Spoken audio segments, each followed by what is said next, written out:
Hello, boys and girls, and welcome to Wednesday Night Bible Study. Tonight we continue our study of the kingdom provided. But in tonight's story, everything changes. The Israelites have been ruled by judges. We've had names like Samson, Gideon, and even a woman named Deborah. But in tonight's story, the Israelites come to Samuel and they say, "We want a king." Samuel didn't exactly know what to do about that, so he did the best thing he could do. He prayed and asked God. God told Samuel to give the Israelites a warning that an earthly king could be harsh with them. An earthly king could force their sons to serve in his army, or the daughters to be servants. They could even take their land away if they wanted to. So God tells Samuel to give them this warning. Now, who should the Israelites have seen as their king? That's right, they should have seen God as their king. But they looked around at the other people and they saw that they had earthly kings, and they decided they wanted one too. Now, let's find out if the warning from God changed their mind, or did the Israelites still demand a king? Let's watch. Hey there, it's me, Megan. And I'm Jessie. Megan, guess what we have in our neighborhood? What? A fox. Sam and I are lurking on a fox trap. We want to trap the fox and keep it as a pet. Oh, well, I don't think that's a good idea, Jessie. How come? Well, foxes aren't meant to be pets. They can be dangerous. A fox could hurt your dogs, Max and Sadie. Oh no, I better tell Sam we have to stop the plan. Good idea, Jessie. And today's Bible story, God's people wanted something that was not good for them. A fox? No, not a fox. A king. They wanted a king to rule over them like the other nations around them. God's people already had a king, God. Listen to this story to find out what happened when the Israelites got a king.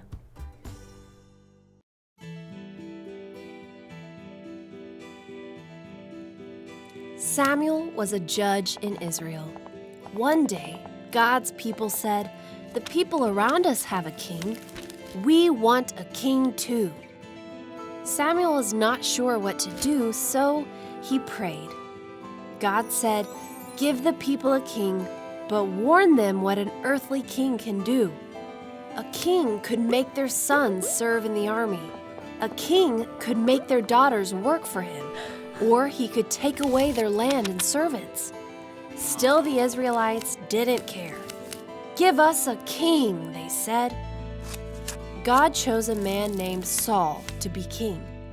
Samuel anointed Saul with oil, and the Spirit of God was with Saul. When the time came for the Israelites to meet their new king, Saul was missing. The people found Saul hiding. Saul stood among all the people and they said, "Long live the king!"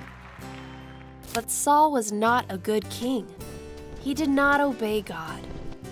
One day, Saul took an army to fight the Philistines, but the Philistines had more chariots, more horses, and more soldiers.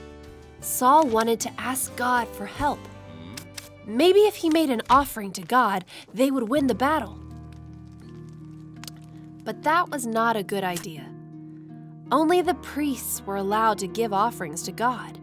Saul waited for Samuel to come, but Saul's soldiers started to leave. Saul decided to make an offering to God himself. Then Samuel arrived. "What have you done?" Samuel asked. "You have disobeyed God. You will not be king much longer." Sometime later, the Israelites won a battle against the Amalekites. God told Saul to destroy everything, but Saul did not obey. He only destroyed things he didn't want. God told Samuel, "I am sorry that I made Saul king because he does not obey me." Saul argued with Samuel. "I did obey God," he said. "I just saved the best animals to sacrifice to the Lord." Does God care more about obedience or sacrifices?" Samuel asked. "You rejected his instruction, so God has rejected you as king." Saul admitted his sin and asked for forgiveness. Samuel said, "God is going to make someone else king." God planned for a heavenly king to rule over his people, but the Israelites wanted an earthly king like the people around them. God made Saul king, but King Saul did not obey God. God sent his son Jesus to be king over everything. King Jesus obeyed God perfectly and died so we can be forgiven.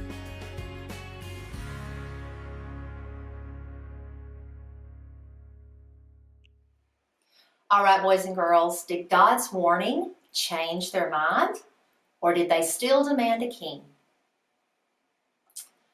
Unfortunately, they still demanded a king.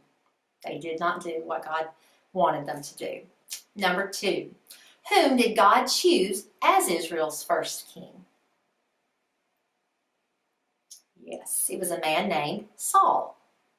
Number 3, what were some of the ways Saul did not obey God? There were a couple of ways, weren't there? 1, he made an offering to God when that should have only been Eli's job. And also, he kept the animals after the battle, even when God told him not to. All right. Number 4, what did God decide to do because Saul disobeyed him? That's right. God was going to make someone else king. And then our big picture question, is anything greater than God? The answer is no. God is greater than everything. Boys and girls, there's a great lesson to be learned for tonight's story. It's the lesson of obedience. Now, I know if you're like me, I kind of get frustrated with the Israelites a little bit. It seems like they just do not obey God. But if you think about it, do we always obey? No. There's so many times that we know we should do something and we don't. Or we know we shouldn't do something and we do. We're no different than the Israelites. One of the things God asks us to do is to be obedient to Him. And one of the ways you can do that is by being obedient to your mommy and daddy. Your mommy and daddy know what's best for you, and they have your best interest at heart. They're not going to ask you to do something that's bad. So we should always be willing to be obedient. Let's not be stubborn like the Israelites. Let's do what God asks us to do.